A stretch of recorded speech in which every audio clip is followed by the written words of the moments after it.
She used to think I never noticed things, that I was the kind of husband who came home, smiled, asked about dinner, and never looked deeper than the surface. Maybe that's why she got careless. The late-night texts she tried to hide. The extra perfume when she said she was meeting a friend. The way her laughter changed, softer, secretive. I saw it all, every piece of it. But I said nothing. I played my role, calm, trusting, blind. Because sometimes silence isn't weakness. Sometimes it's the quiet before the storm. I waited, watched, and collected truths the way she collected lies. Until the night, I saw her car parked outside his apartment. I sat there, 2 blocks away, watching the lights in his window flicker as shadows moved behind the curtains. She thought I'd never find out, but I did. And that night, I decided to let her keep pretending, because the worst punishment isn't being caught. It's knowing someone saw everything and said nothing. It started with laughter. Not the usual kind. Not the carefree giggle she had when I told her something stupid, or the deep, uncontrollable laugh that used to echo through the kitchen when she'd burn toast and blame the toaster. No, this one was different. Quieter. Sharper. Like it wasn't meant for me. We'd been married 6 years. Long enough to know each other's habits like second nature. I knew how she liked her coffee. 2 sugars, no milk. I knew she hated when people interrupted her mid-sentence. I knew the way her voice softened when she said my name. But lately, that softness had faded. It started subtly. First, the longer hours at work, then the girls' nights that never included photos, and then the phone she suddenly guarded like a newborn. I told myself it was nothing. People change, evolve, grow distant sometimes. Love isn't always loud. Sometimes it's quiet, steady, built on trust. But trust only works if both people are playing fair. And she wasn't. The first real sign came one night in June. She said she was going out with her best friend, Mia, to unwind. She wore a red dress I hadn't seen in months. One that used to be her dress, if that makes sense. She used to wear on date nights. The ones where she'd twirl and ask, "You like it?" That night, she didn't ask. She just looked at me, applied her lipstick in the mirror, and said, "Don't wait up." Okay. I smiled. Have fun. But after she left, something inside me twisted. That small, stubborn part of intuition that doesn't need evidence. I tried to ignore it. I turned on the TV, poured a drink, and told myself I was overthinking. Then her friend Mia called. "Hey, is Lily with you?" she asked. My chest went cold. "I thought she was with you." There was silence on the line. Then a soft, awkward cough. "Oh yeah, right? Must have been a mix-up. Don't worry, I'll call her." She hung up too fast. I sat there, glass still in hand, staring at the door she'd walked out of an hour earlier. My mind screamed for me to call her, to ask where she was, to demand answers, but I didn't. Instead, I just waited. She came home close to midnight, smelling of wine and someone else's cologne. Her hair was slightly messy, her lipstick faded, her smile tired. "Long night?" I asked. She froze, just for a second. Then she laughed, brushing past me. "You have no idea. Mia's crazy. She wanted to dance. I'm exhausted." I smiled softly. "Hope you had fun." She kissed my cheek, quick and hollow. "You're sweet. I'm gonna shower." And just like that, she disappeared into the bathroom. I sat there listening to the sound of the water running, wondering how long she thought she could keep this up. That's when I made a choice. Not to confront her. Not yet. If she wanted to play games, fine. I'd play better. I'd learn her secrets quietly, piece by piece, until I knew the whole truth. Over the next few weeks, I became someone else. Not a jealous husband. Not a fool. A watcher. She didn't notice the small changes. The way I stopped asking questions, stopped pushing for details. She thought I'd given up, that I trusted her completely. That's what made it easy. I learned her schedule, the routes she took to work, the people she texted most often. I wasn't proud of it, but pride doesn't survive betrayal. I started leaving early for work, just to see if she really went where she said she did. Sometimes she did. Sometimes she didn't. One Thursday morning, she said she was working late for a deadline. At 7 p.m., I parked across the street from her office. The building was dark. Her car wasn't there. T8. She texted me. "Still at work. Don't wait up." At 8:15, I followed her car, the one I recognized instantly, to a quiet neighborhood on the other side of town. She parked outside a small apartment complex. A man stepped out from the doorway, tall, clean-cut, confident. They hugged, quick but too familiar. Then they went inside. I sat there for 2 hours, staring at that door. I didn't cry, didn't scream, didn't even move. Just watched. When she came home later that night, her hair was damp from the rain, her cheeks flushed. She smiled at me. That same effortless smile she used when lying came easily. "You're still awake?" she asked. "Couldn't sleep," I said, eyes on the TV. "How was work?" She shrugged, hanging up her coat. "Long. I'm dead tired." I nodded. "You should get some rest." She kissed my forehead the way she always did and went upstairs. The next morning, she made breakfast pancakes, her peace offering. I ate them quietly, pretending everything was normal. That was the beginning of my silence. People think revenge starts with anger. It doesn't. It starts with observation. I began to collect things, not out of spite, but out of clarity. Screenshots, receipts, timelines. I didn't plan to use them. Not yet. I just wanted to see the pattern of her lies laid bare. The thing about liars is they forget their own stories. A week later, she mentioned that Mia's mom was in town, so she'd be gone for the weekend helping her out. I nodded, told her to drive safe, even helped her pack. Then, after she left, I called Mia. "Mia," I said calmly, "I hope her mom's okay." Mia hesitated. "Her mom? Oh, yeah, she's fine." I smiled. "Thanks. Have a good weekend." That was confirmation enough. By Sunday night, I knew exactly where she'd been. The same apartment, the same man.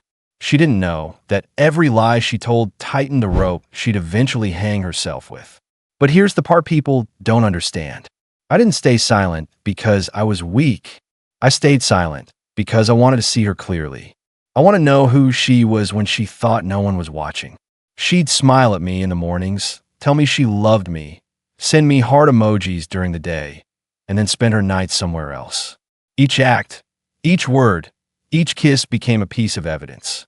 Not for court, for me. To remember what betrayal looked like.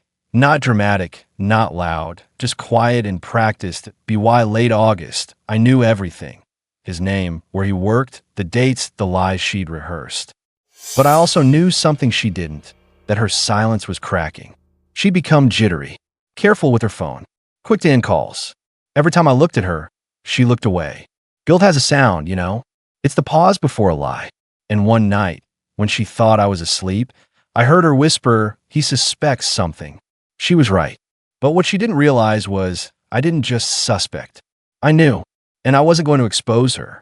Not yet, because watching her pretend to love me while I held every piece of the truth in silence, that was its own kind of justice. Curtain. His name was Nathan Cole, a name I'd heard before, from her, casually, months ago. "He's just a colleague," she'd said once, waving it off with a laugh. "He's married too, don't worry." Funny how liars always make sure to sprinkle in details to make their stories sound harmless. Nathan worked in marketing, same building as Lily, different floor.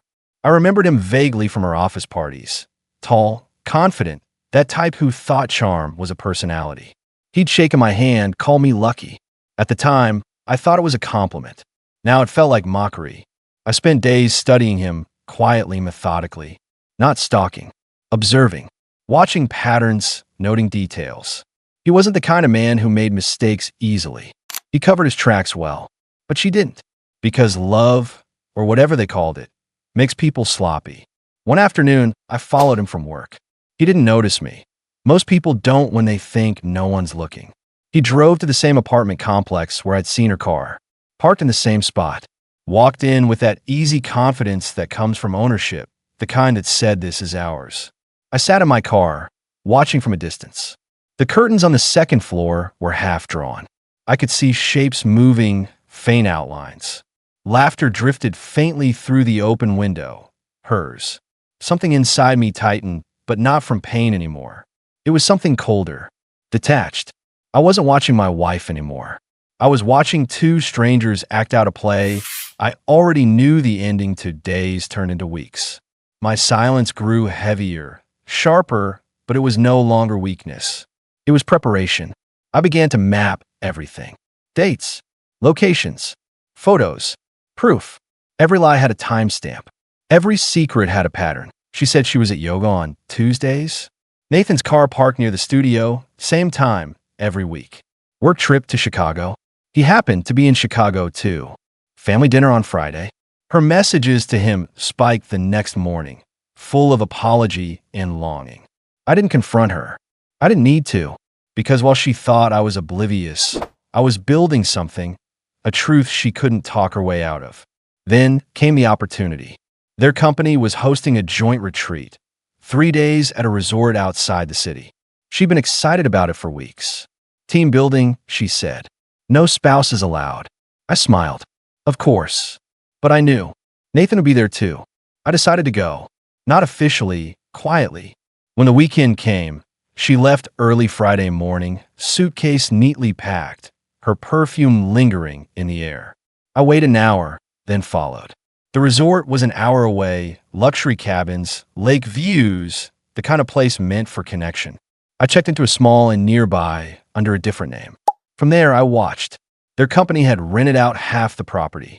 I saw them later that evening, walking together near the lake side by side, heads close, laughing. She looked happy, genuinely. The kind of happy I hadn't seen in months. For a brief moment, I wondered if that was my fault, if my silence, my calmness had pushed her away. But then I remembered the lies. The way she'd kissed me before leaving told me she loved me. No, I thought, happiness built on deceit doesn't count. The next night, I followed them again. Not close, just enough to see. They entered one of the private cabins at the far end of the resort. I waited. At midnight, I left a small envelope at the front desk. Inside were photos, clear, time-stamped, undeniable. A note attached. If the company's HR department values integrity, they might want to know what happens on corporate time. I didn't sign it. I didn't need to. By the next morning, chaos had already begun. She came home Sunday night looking shaken, pale. The retreat had been cut short, she said. Some drama at work. I played along. That bad, huh? She nodded, forcing a smile. You have no idea. I just hummed in response, turning the page of my book. Later that night, I heard her crying quietly in the bathroom. The sound was distant, muffled like a ghost. For a second, I felt something human. Pity, maybe. It passed quickly. Because the tears weren't for me. They were for what she'd lost. Not the man she betrayed, but the affair that made her feel alive. The next week, news spread quietly through her company. Nathan had been suspended pending an internal investigation. Rumors swirled. Inappropriate conduct, breach of ethics. She denied knowing anything, of course. But guilt has a way of showing up on your skin. Her smiles were forced. Her appetite vanished. Her phone stayed silent more often than not. She came home one evening, eyes red, voice trembling. They're saying awful things about me at work, she whispered. Someone must have told HR something. Maybe, I said without looking up. But you know how gossip is. It always starts with a little bit of truth. She froze, studying my face. What do you mean? I met her eyes. Nothing.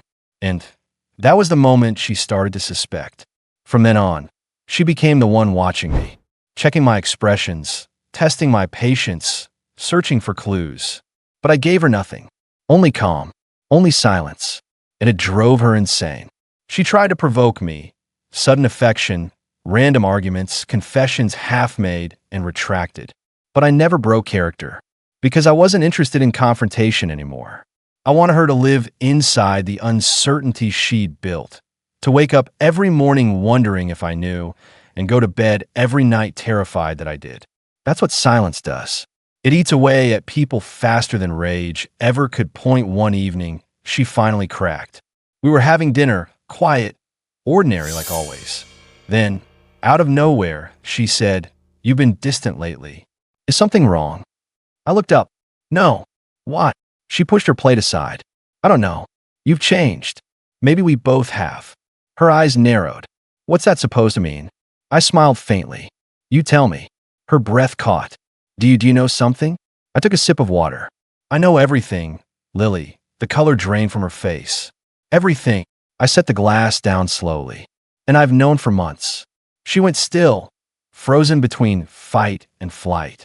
Then, softly, I added, don't worry. I'm not angry. Her voice broke. You're not. No, I said. Anger fades. But silence? That stays. And I stood up, leaving her at the table, shaking, speechless, trapped in the quiet she used to think made her safe. After that dinner, the air between us changed. Not with shouting. That would have been easier. It changed with stillness. Every word she said seemed to ricochet against my quiet. Every movement, every lie, sounded louder because there was nothing to cover it. She began living like a person waiting for an explosion that never came. She'd flinch when I entered the room, ask harmless questions just to test the ground. Do you still love me? I'd look at her, pause long enough to let her drown in that pause, and then say, I don't know. The truth was, my silence had stopped being revenge. It had become reflection. She was forced to see herself through it, and she hated the view. She stopped going out. No more girls' nights. No more mysterious errands. She stayed home, cooking dinners we never finished, forcing smiles that didn't reach her eyes. Sometimes I'd catch her staring at me, searching for signs of warmth, as if maybe she could fix what she'd broken if she just pretended hard enough. But you can't fix trust once it learns how to live without you. At night, she'd reach for my hand in bed. I wouldn't pull away. I'd just not hold back. That absence spoke louder than any accusation ever could. The guilt began to eat her alive. I could see it in the way she moved, nervous, distracted, as if she was waiting for a verdict that never arrived. One morning, she snapped. You can't just not talk about it, she cried, slamming her coffee cup down so hard it splintered. I looked up from the newspaper. Talk about what? Her voice cracked. About whatever this is. You said you know everything. So say it. I folded the paper neatly. Why? You already know. She went pale. That was the worst part, realizing I didn't need to accuse her. She was already guilty in her own head, replaying her betrayal over and over while I simply existed beside her. That's when she began confessing in fragments. A word here, a tear there. I didn't mean for it to happen. It was just loneliness. I thought you'd stopped loving me. I never responded. Sometimes the truth doesn't need to be spoken. It just needs to echo. Weeks passed. She quit her job to focus on us. I let her. She deleted numbers, closed social media, even changed her phone. All gestures meant to erase him. But erasing him didn't undo the nights she'd chosen him. I still had the evidence, photos, messages, timestamps, but I never used them. They weren't weapons anymore. They were reminders. Proof that silence, when wielded right, could be sharper than vengeance. Yet somewhere inside me, the numbness began to thaw. Not into love. That was gone, but into curiosity. What kind of woman could lie like that and still look herself in the mirror each morning? And what kind of man stays watching instead of walking away? One evening, I found her sitting in the dark living room, the glow of her phone screen lighting her face. She was scrolling through old photos, us, vacations, anniversaries. When she noticed me, she locked the phone instantly, eyes wide like I'd caught her cheating again. I was just remembering, she murmured. I nodded. That's good. We remember differently, though. Her lip trembled. You hate me. I don't, I said. Not anymore. That confused her most of all, because hate means there's still emotion. Indifference is emptier, and she couldn't live with emptiness. That's when her desperation took a darker turn. She started calling him again. I knew, of course. New number, same pattern. Late night texts, coded names in her contacts list, deleting messages like it mattered. But this time I didn't follow her. I didn't need to, because I knew where it led. And this time I wanted her to think she was safe. I wanted her to rebuild the same web she'd woven before, so she'd fall into it herself. So I waited. And when the pattern repeated, her sneaking glances at her phone, her sudden bursts of cheerfulness, I smiled quietly to myself, because I wasn't the only one watching anymore. Nathan had lost his job after that HR scandal. His marriage had imploded. He tried to contact her, and she'd ignored him until now. He was bitter, unemployed, desperate, a perfect mirror of her own regret. They started meeting again, not with the fire of lovers, but with the desperation of people who'd burned everything else. I let it happen.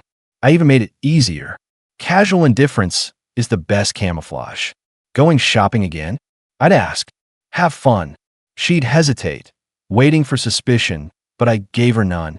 And that was worse than confrontation, because it left her terrified that I knew and simply didn't care. Then, one evening, everything unraveled. She came home shaken, mascara streaked, voice trembling. He called my boss, she whispered. Nathan. He told them everything. About the retreat. About me. I stayed quiet. She kept pacing, frantic. He said if I don't meet him again, he'll send the photos to HR. He still has them. So Nathan wasn't just bitter. He was vengeful. I'd expected it, predicted it, planted it even. Weeks earlier, I'd sent him an anonymous email. She's telling people you manipulated her. She's rebuilding her marriage by blaming you. Thought you should know. A single spark, and the fire lit itself. Now, she was paying for both their lies. That night, she cried herself to sleep beside me. I watched her silently, the way I always had.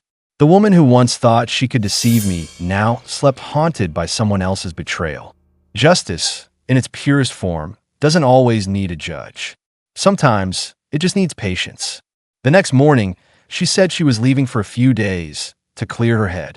I helped her pack. When she drove off, I didn't follow. I didn't have to. I already knew she was going to see him, one last time, to beg, to plead, to salvage whatever remained. 2 days later, I got a call.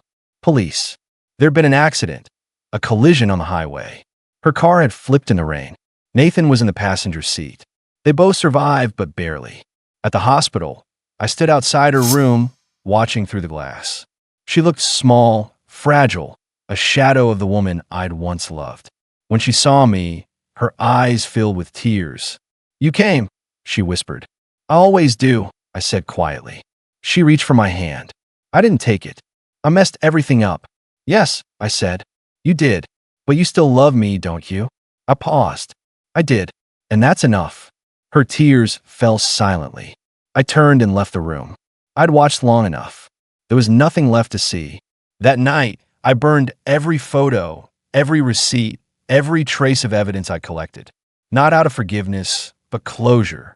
I'd proven my point, not to her, but to myself. That sometimes, the most powerful revenge isn't destruction. It's restraint. She thought I'd never find out. I did. And in the end, I let her destroy herself, while I simply watched the truth do what it always does, unravel everything built on a lie. It's strange how silence changes once it's all that's left. Before it had been my weapon, sharp, deliberate, precise. Now it was just space, wide, echoing, heavy with memories that no longer hurt but refused to fade. After the accident, Lily stayed in the hospital for nearly a month. Broken ribs, a fractured wrist, a mild concussion. She healed, at least physically, but some things don't mend with casts or stitches. Some wounds live under the skin, where doctors can't reach. Nathan didn't recover as well. The accident left him with permanent nerve damage and a reputation that had already been poisoned. His marriage was gone. His career evaporated. Last I heard, he'd moved to another city, trying to start over under a different name. But you can't outrun the truth, no matter how many new beginnings you chase.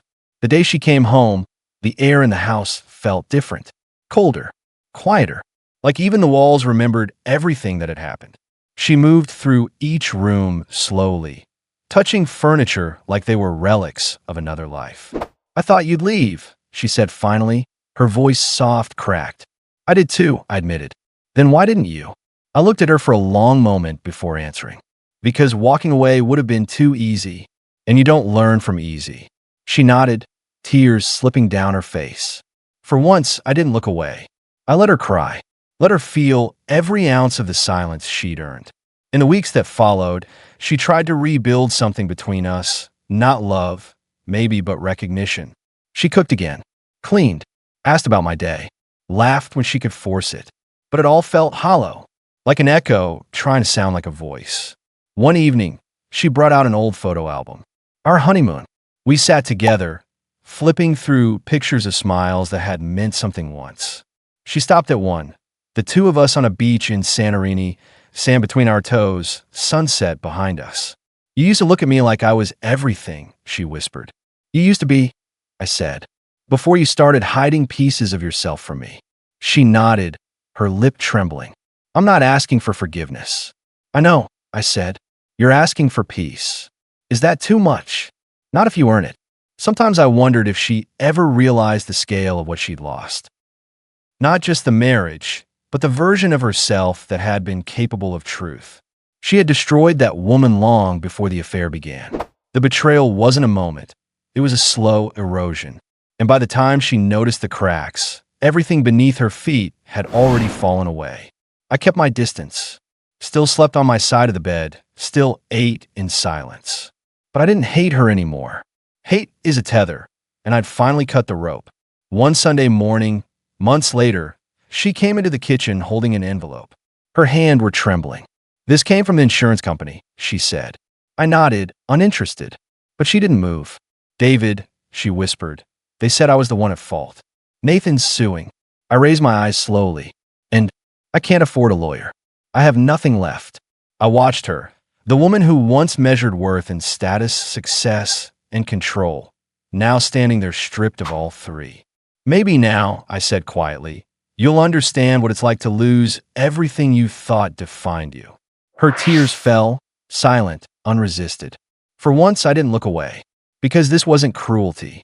It was consequence. She didn't fight the lawsuit.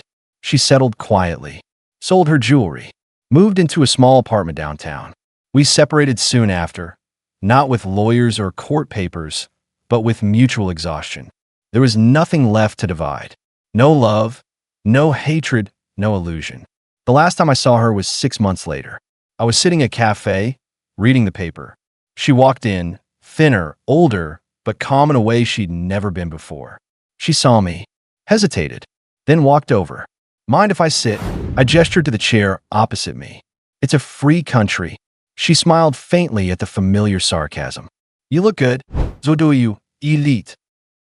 We sat in silence for a while, listening to the soft hum of city life around us. I wanted to thank you, she said finally. For what? For not destroying me when you could have. I folded the paper. I didn't have to. You did that yourself. She nodded. I know. She reached into her bag and pulled out a small velvet box. I don't need this anymore. Inside was her wedding ring, the same one she'd worn the night she promised me forever. I closed the box gently. Keep it. A reminder's more useful than an apology. She smiled sadly. Goodbye, David. Goodbye, Lily. And just like that, she was gone. Life after her was quiet, not empty, but honest. I sold the house, moved to a small place near the coast, started running again, reading, sleeping through the night. It's funny. People assume closure means forgiveness. It doesn't. Sometimes, closure just means not caring anymore. Occasionally, I get letters from mutual friends, updates about her. She'd started volunteering, working with shelters, living simply. Maybe she'd finally learned what mattered. Maybe not. Either way, it wasn't my concern anymore. But every now and then, when the sun set just right, I'd remember that night, the first time I saw her laughing with him, the way I sat in silence, watching, waiting, and I'd realize something profound. I hadn't stayed silent to punish her. I'd stayed silent to preserve myself, because words spoken in rage would have turned me into her, reckless, reactive, broken by pride. But silence had saved me. It gave me back my dignity, my composure, my self-respect. In the end, she lost everything trying to feel powerful. And I found power in nothing, in stillness, in restraint, in the simple act of not reacting. One evening, nearly a year later, I found an envelope slipped under my door. No return address, just my name in handwriting I recognized immediately. Inside was a single line. Thank you for teaching me the weight of silence. I finally understand an O signature. No plea, just truth. I stood there for a long time, staring at the words. Then I folded the note and placed it inside my old journal, between the pages where her name first appeared. I didn't cry, didn't smile either, just felt something settle inside me, like a door finally closing quietly, firmly, forever. They say silence is empty, but that's wrong. Silence is full, full of lessons, of memories, of everything we could have said but didn't. It's where truth lives when words have failed. She thought I'd never find out, but I did. And in the end, it wasn't her betrayal that broke me. It was realizing how peaceful life becomes once you stop needing explanations. Because sometimes the loudest closure you'll ever hear is silence.